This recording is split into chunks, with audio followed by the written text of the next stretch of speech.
We wonder why we have a society that is constantly craving, I want to be happy, happy. How do I be happy? The 10 steps to be happy. Of course, there's no happiness because there's no center.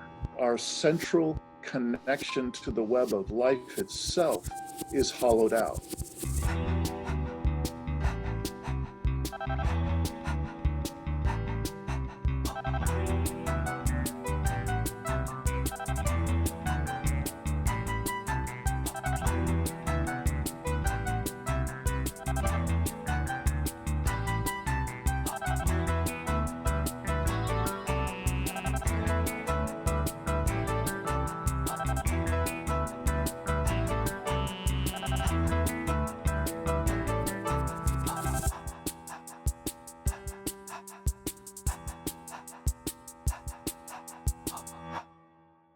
After decades of design and delivery of corporate and personal development coursework and coaching programs, Dean Walker now focuses all his efforts on creating a body of work to encourage us to live resiliently despite, as he states, the unavoidable end of our eco-cidal business as usual paradigm. A business as usual which, according to the latest scientific reports, will drive us to extinction because of climate change, loss of biodiversity, scarcity of resources, and loss of habitat. Dean is the host of a podcast, The Poetry of Predicament, and along with Carolyn Baker, Dean is the co-founder of Living Resilience, a place which offers tools and resources to people who are sincerely engaged in living a full and extraordinary life in the face of already occurring or imminent collapse of human and earth systems. Dean is also the author of the book The Impossible Conversation, Choosing Reconnection and Resilience at the End of Business as Usual. In this episode, I talk with Dean about our global predicament, how we ended up in this situation, and how important it is to go into introspection mode, to face our personal shadows, and to reconnect with our deeper self, with others, and with Earth itself to be able to live in these troubled times. Please support the show by liking and sharing this episode on social media, and to make sure you don't miss out on any future episodes, sign up for our newsletter at deafandgout.com. It will also be a massive help to us if you subscribe to our YouTube channel, which you can do right now by simply clicking the subscribe button. Now, get ready for this episode, The Impossible Conversation, or talking heart to heart about collapse and extinction. In August, in France, there was this heat waves, massive heat waves. We are kind of used of, to have like good or great summers. But on the news, they were all talking about climate change and sees like this kind of temperatures, and the period of the heat was very, very, very, yes, too long. There's something not ordinary here with these heat waves. And then there were articles that were released in August as well, about one article about saying that we will reach a tip point at some stage and the Earth might become a hothouse, basically not livable. The subject of a topic of climate change, but also with our fate, what will happen in our future, suddenly became mainstream. People talking about that more and more. Very recently in France, the minister who is in charge of the environment resigned. He was there in this government for a year. He was very well known and very well appreciated as a person in France. Maybe you know him. His name is Nicolas Hulot. He stayed 1 year and he resigned. He decided to say, I'm quitting this government because what we do is not enough. The situation is catastrophic, but really, really catastrophic. He was in tears.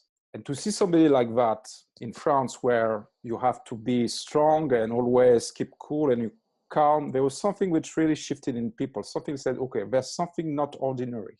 The situation is dire, is this environment, the climate, what we can see, reports, studies, analysis, says that if we continue like this, something awful will happen to us.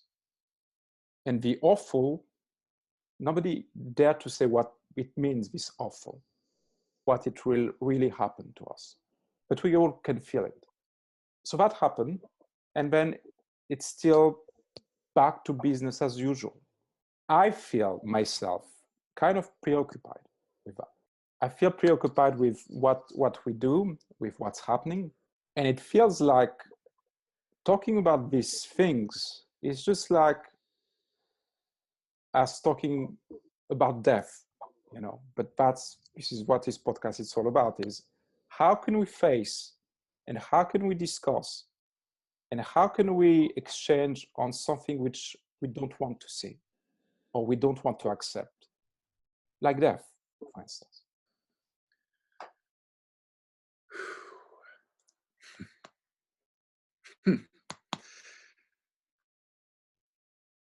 So I'm moved by what you just shared, and not so much the content, although it was a blessing to the world and especially a blessing to France to have a leader tell the truth and to actually share authentic emotion that comes anywhere near the scale of what's happening.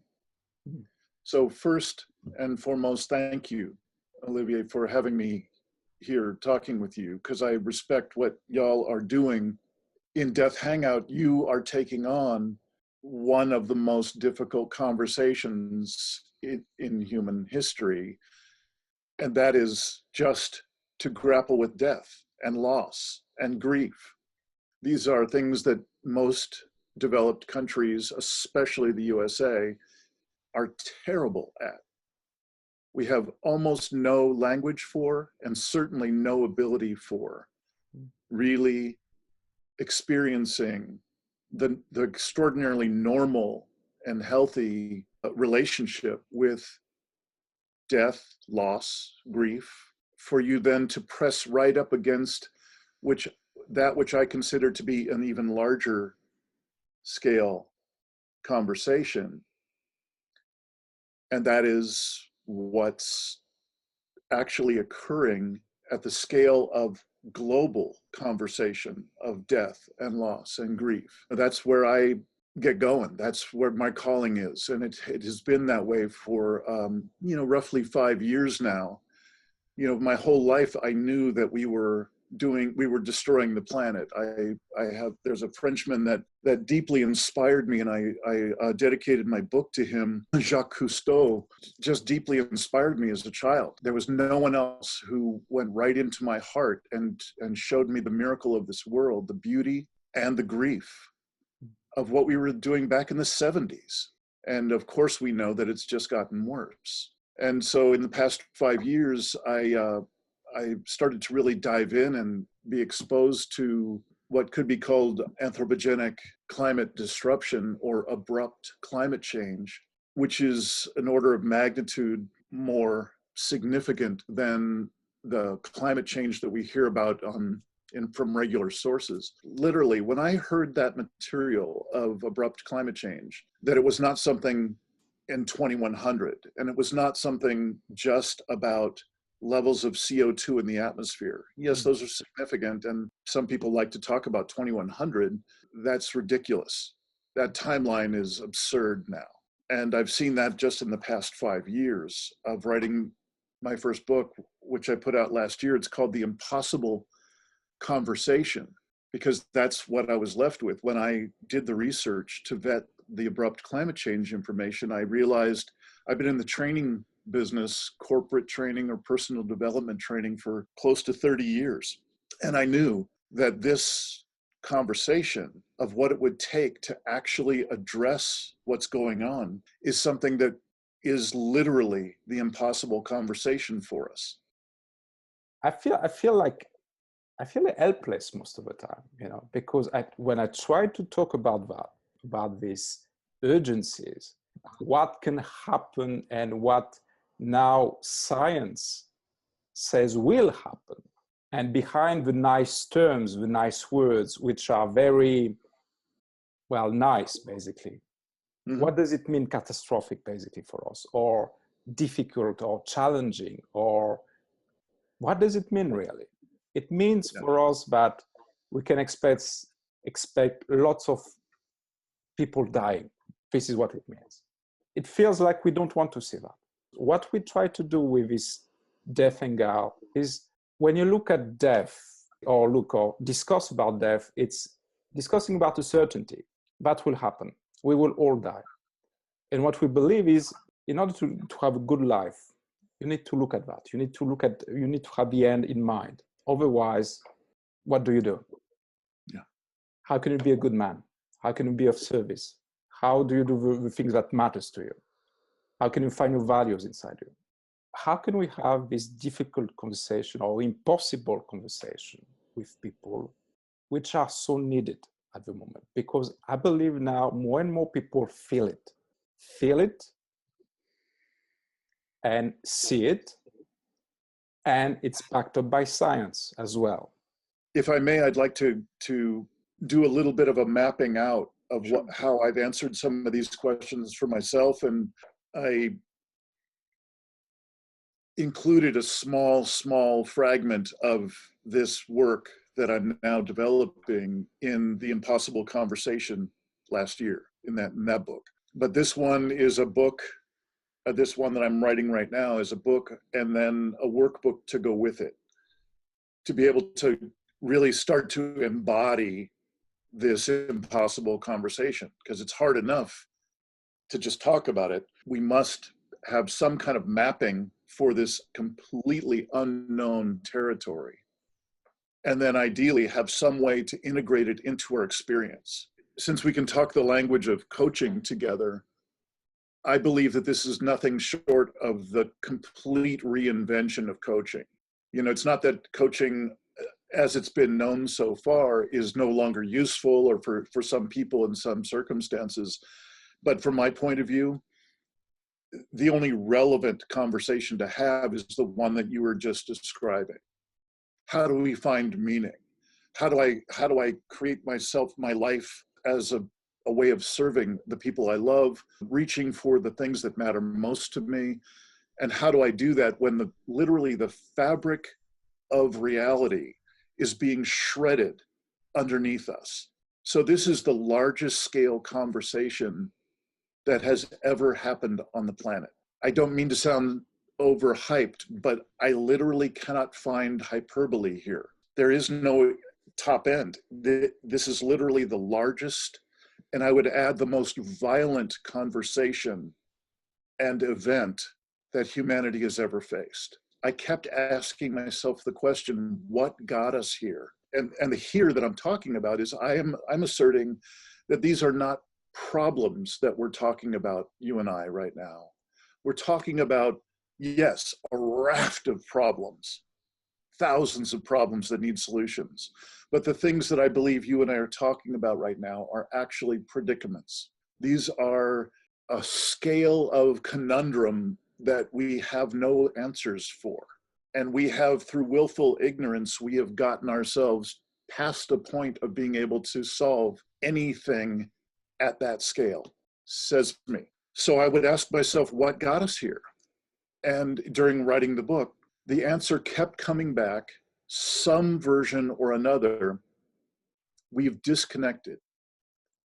We've disconnected from the core, the primary sources of meaning in human life. We did that as a part of an agreement, usually a silent or an unspoken agreement, in order to participate in this business as usual culture, this incredible thing we call normal reality. Let's fly on an airplane. Let's have this corporate job. Let's take the kids to soccer practice, and on.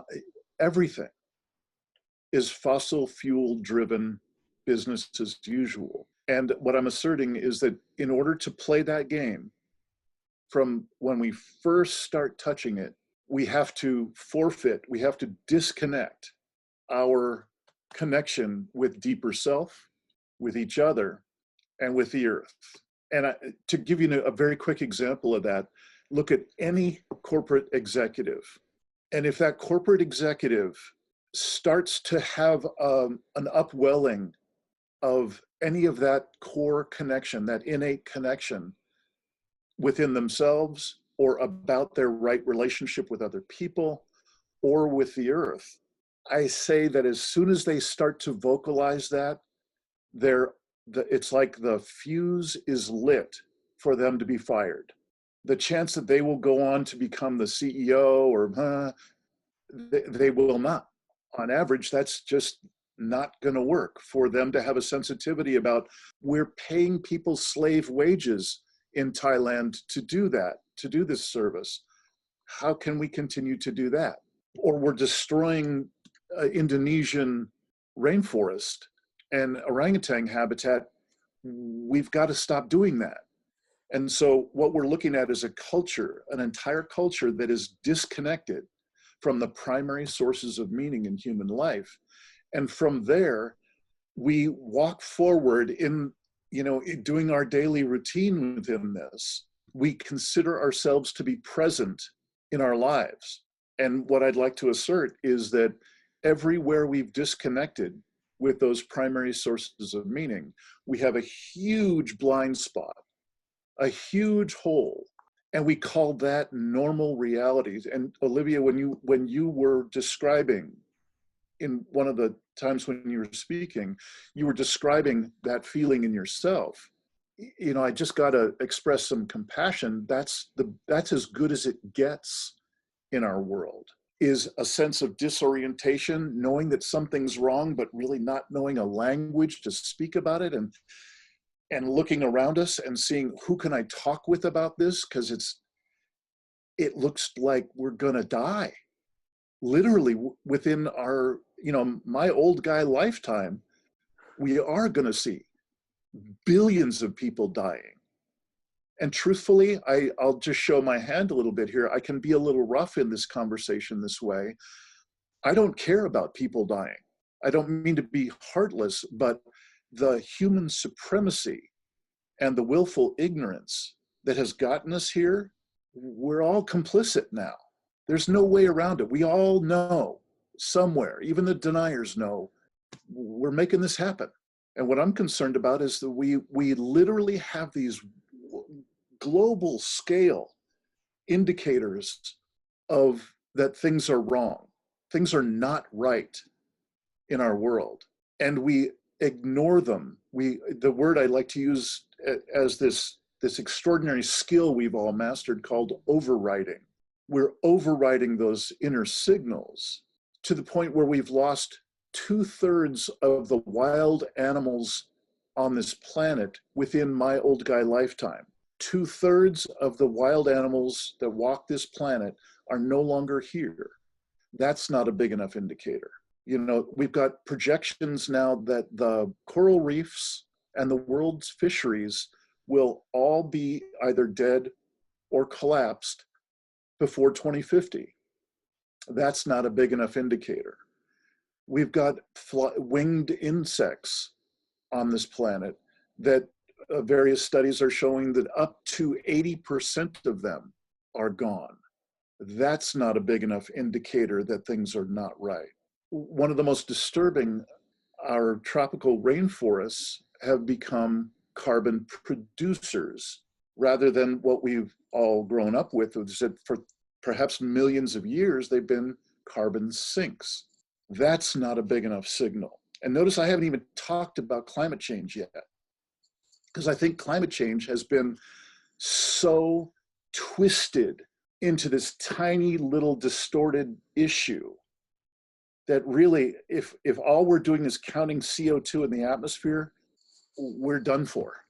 It's our disconnection from our primary sources of meaning that has caused it all. What you just described, these are data, and these are facts, hard facts. You cannot deny that. Or people who can deny that, I don't know, what they're thinking or how they are wired, but let's take the people who can read that and accept that because they trust science. And still, I remember during my corporate years, I worked for a big company, and in my companies, they did a climate change study themselves internally. We had the scientists behind. So they did internally, they issued the report and they distributed the entire report to the entire company for everyone to read. So I read it. It was about 50 pages, 55 pages, well done, well documented with pictures and everything. And there was no doubt. There was no doubt that climate change was happening and it was man self-made. And if we continue, it will be catastrophic, same things. It was internal. And I remember having this meeting with my teams and management, and it was just before I quit, basically. And I said, well, look, have you read the report? No. What does it say? Well, it says that it's catastrophic, again, but we need to change something. Silence. Silence on the line. Until one of my colleagues said, well, so what about this training that we want to do next year or whatever in whatever? Change the subject. And it went away.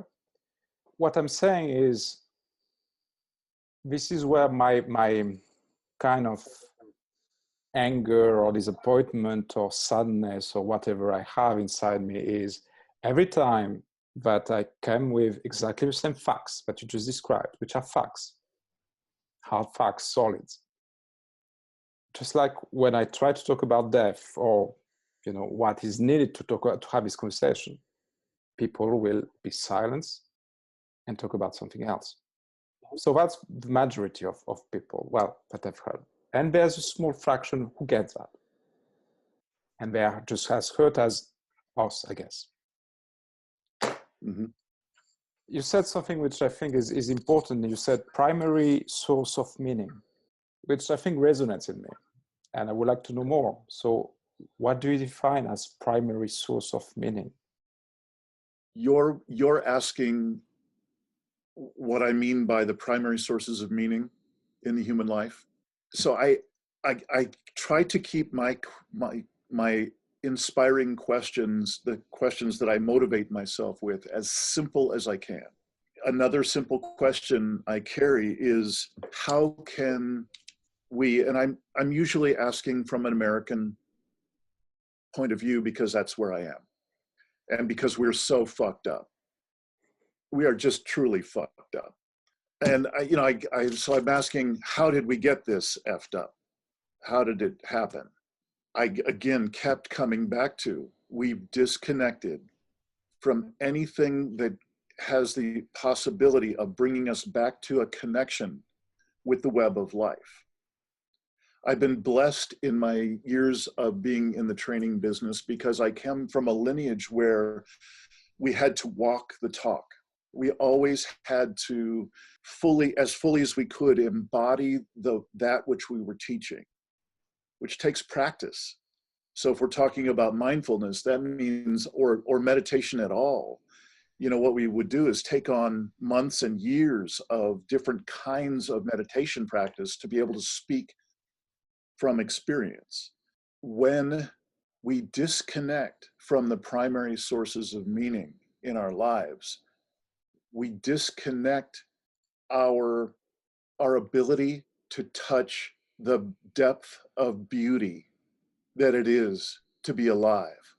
We hollow it out. It's like taking all the center out of a bucket. We take all the good things out of whatever's in our bucket. And then we wonder why we have a society that is constantly craving, I want to be happy, happy. How do I be happy? The 10 steps to be happy. Of course, there's no happiness because there's no center. Our central connection to the web of life itself is hollowed out. And that's the only thing I can see that would make it possible for you and me to be having this conversation right now in the 21st century with human beings. And we're actually talking about the imminent extinction of not only the human race, but thousands, if not millions of other species within possibly my old guy lifetime, probably your lifetime, for sure your children's lifetime. That's insane. To me, that's one part of the impossible conversation is we are literally a psychotic global culture, and at the center of it, the kind of the brain center of that twisted way of living is the USA. I would like to go back to what you said, about if you had a CEO who was thinking about these ideas, try to connect back to what it means to be kind, and he won't be CEO for too long. There's this game about short-term and long-term. Is an organization or company about short-term profit, or is it about meaning? Meaning, I bring something which is useful to the world. I try to do my work with this in mind, meaning that try to find people who wants to bring meaning in their life and in the life of others. And I truly believe that people around, even in this big corporation, they want that because they feel it. There's something empty, or they're trying to fill this gap with something else, which is more entertainment, more traveling, more extravagant parties, more stuff that you get. And despite that, we forget how nature. It's incredible sometimes to see that reactions of people, very cynical, who would say, well, another species is dead, or insects are dead. Well, less insect then. It's okay. I don't have to clean the shield of my car because there's no insects as well. And by the way, there's no insects, when I travel. That's true. I remember the time I was traveling, the shield of my father's car was full. Now, almost nothing.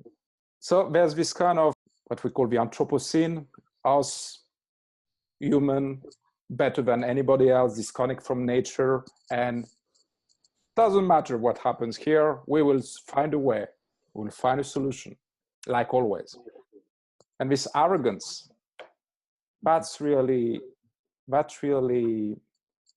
makes me angry. Yeah. Because to believe that we can just disconnect ourselves from who we truly are, from the nature, is just so silly. So is it fear? And surely it's fear, because we don't want to see and recognize who we are. And that's why for me, mortality is so important. Because to get back to be humble again, meaning what is a life? What is a true life? What is living well? And you cannot understand or answer this question until you don't look at this kind of mortality thing. Well, I appreciate and am very aligned with what you are saying. This is very similar to the body of work I'm creating within this realm. Again, as simply as I can put it, it looks to me like what there is to do for a person like yourself, like me, like probably many of the people we know or the people you're speaking to in your audience. We all want to live a good life. We want to do right in life. Some of us know the words, like you were saying, of being of service in some way. And I think these are really good things to have in our heart as we step forward into these awful questions of how do we do that in these times. And the only thing I know to do is to reconnect. One of my heroes is a woman named Joanna Macy, and her work is the work that reconnects. And she and Molly Young Brown have created this wonderful, teachable, shareable technology, if you will, methodology of training with people that gives them an opportunity to reconnect in that particular way. The work that I'm creating is really at the next level. It uses their incredible and beautiful and heartful foundation and just goes to the next level, which you and I are talking about now, which is, things are happening so fast. there's really not time for a kind of a soft, easygoing, if I do this, maybe in the next 10 years, I'll have a little bit more connection with people. We just don't have time, says me. When I use the word predicament and how we've passed the opportunities to change things in a significant way, and so many different of these predicaments that are going on, I'm not at all saying, oh, just give up because we're so fucked. That's just not the message that I want to land on and finish with. It may well be true. I don't know, but it sure looks that way to me. But within that, what I know from my life of my own practices, ironically, for entirely different reasons, I've pursued practices that have kept me closer and have kept some of those sources of meaning connected in me all along. And I am so grateful for those. And it's that I am offering in the work that I'm creating. Not because I'm now a new guru and I've got the 5 life hacks to save us through collapse, but because really what I have come to is what my calling is to bring as much beauty and love and grace as I can to life before I die. And that's it. It's not to save everything and do, recycle enough and on and, buy an electric car. And no, that's not my calling. I am so pleased that there are some people that when they reconnect, they discover, I want to go into politics and I really want to make a difference there. And I said, yeah, man, we need you. Go for it. That's not me. I'm not sure I wouldn't kill people in politics right now. It's just so disgusting. It's so vile and cynical. I couldn't do it. So I'm so glad that some people, when they touch their calling and they reconnect enough to know that they have agency, they have some amount of agency no matter what the world is presenting. They choose to engage with that calling, and we every one of us is needed. That's where I was talking about the reinvention of coaching. Because while many of the elements might look the same when people get reconnected, to get from here to some amount of reconnection is an extraordinary amount of inner work that most people don't have the backbone for, just to be really straight about it. So what I'm trying my best to create is kind of a stepped level of coaching engagement with people and offering them tools and practices at whatever level they're engaging. The first one that I talk about is to have a foot in 2 worlds, which I think most of our conversation today is about. We have no choice but to be in the first world. It's all we've ever known. We drive our cars and we go to our jobs and we have these problems and we all that. And that is clearly a world that is collapsing. Then there's the other world, which not only hasn't been realized, it hasn't been articulated yet. Charles Eisenstein likes to call it the more beautiful world our hearts know is possible. And while that's a lovely atmospheric statement, what it takes to be able to pull some of our attention into a world that does not yet exist takes immense courage. And in my estimation, it means that we really need to do the inner work to discover what is the shadow that I am carrying that has me be complicit in this. Because if we're not looking at our own shadow, if we're not doing our own work, we're bringing along the same toxic, cynical elements from business as usual into this world that we are so hoping to create with one another. This inner work or looking at the shadows is so important, so important. And it's scary, and it's not evident, and it's not easy to do that, this kind of work, the inner work. That's why you have so few of us doing this work, because we know how difficult it is. Mm-hmm. And how easy it is to just switch on the TV or the mobile, not the TV. See, I'm the old generation, you know, take the mobile phone and watch the YouTube videos, or to read a book that says 10 steps to get more happier, or whatever tricks or tips or things. And the solution is in us, and what we project, what we fear, what we don't want to see, how we pretend. And we don't usually do politics on the show, that's why, but I still don't, well, I understand how Trump got to power, but if it's not like a representation of our shadows, our collective shadows, I don't know what it is, you know, what we see. It's there, present.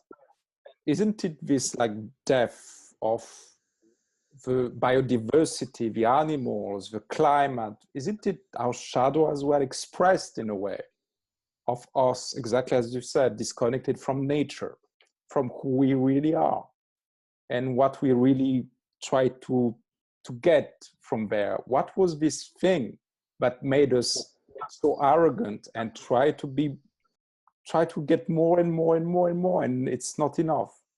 So this inner work, I truly believe in that. I truly believe in that. I try to do it myself. I try to look at this, and it's so damn difficult. What I'm saying is, it's more easy for you to write a 10-step book about how to save yourself from collapse, which I think that will happen, I believe, you know? And I'm sure it exists already, this kind of things, you know, collapse is happening, save yourself, or because we're still clinging to this kind of old ways that we get rich out of it. How do you encourage people to do that, this inner work? How do you do that? To do the inner work, this looking at the shadow? One of the largest, hardest questions I'm grappling with now, because I can see what I often call a membrane of resistance, not only around the average person, who rarely, if ever, talks about any of this, but also around people who are collapse aware. You know, this shadow is deep and it's extraordinarily powerful. It also can be called the predator, a predator inside of ourselves, a shadow element that we disown. We deny its existence completely. And as we deny it, it eats us. It consumes our life energy. And I think that can be said for the individual level, as well as obviously the global level. And that's what we're facing. What I can say is I'm creating this body of work, even though I don't have a good answer for you for your last question. How do you get people to be introspective at all? And then after that, how do you get people to do the very, very hard, deep work of articulating and integrating shadow, of reconnecting with these long lost elements of ourselves? And, you know, for that matter, reclaiming our sense of agency in life and purpose and integrity. We may think we've done that work and we know what all those things are, but a sense of purpose that was created in a world in which I'm disconnected from every source of meaning, I'd say that work needs to be redone. A sense of purpose, a sense of agency, and sense of integrity will be entirely different for someone who has done some work to integrate those shadow elements and to reconnect themselves. I'm doing things like live workshops. We've got a workshop coming up in Ashland, Oregon. Mostly, I think it's going to be online content that I'm anticipating offering level by level by level material that invites people to the next level and offers them support, suggested practices, and especially if they can do it together with other people. That's all I know to do, is just keep making the offering. And as people, they'll find themselves a level that they have the capacity for. At the easiest level, we offer what we call safe circle calls. There's a free call on the Zoom platform, just like we're talking on right now. It's on the first, third, and fifth Tuesday evenings Pacific time, West Coast USA time, from 6 to 7 p.m. And they're just sweet and slowed down, and they're a soft, safe environment in which people can really share what's there for them. Because these are people who are collapse aware, and they realize there are so few safe spaces where we might share our grief.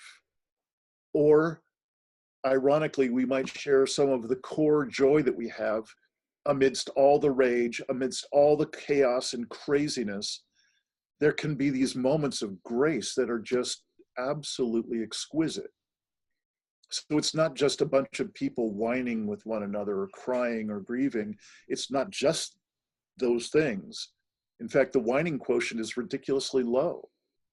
It's a chance to have hearts beautifully broken open together and shared. So at the most basic level, there you go. And that, if somebody's interested, they can sign up for that on our website, which is livingresilience.net, and also for the newsletter about the other stuff that we're doing, including the workshop in Ashland. What I can see is needed in the next iteration is this kind of gradated level upon level for people who are more and more interested in doing this work that you and I have been talking about. One thing I can say that is part of my calling, and I believe it's for most people, is this is a time to find your people. This is not a time to do what in America, between 2/3 and 3/4 of Americans never talk with anyone in their life about these large-scale issues of consequence. Never. That to me is an epidemic that promises, if we continue with that, what it promises is we will have all the negative effects that you and I have been talking about, and they'll happen sooner than we can imagine, and we will go there in silence. That's horrifying to me. So if any of the things I'm saying resonate with you or with anyone else who's listening, this is the time to reach out. Please subscribe to my podcast, the Poetry of Predicament podcast, which is a YouTube channel, and sign up for the newsletters of Living Resilience, and let's keep reaching out to create networks that actually mean something. We're the most connected, supposedly, that humanity has ever been, and yet the disconnection is literally driving us to extinction. We hope you enjoyed this week's episode. Again, please support the show by signing up at deathhangout.com or clicking on the subscribe button on your screen.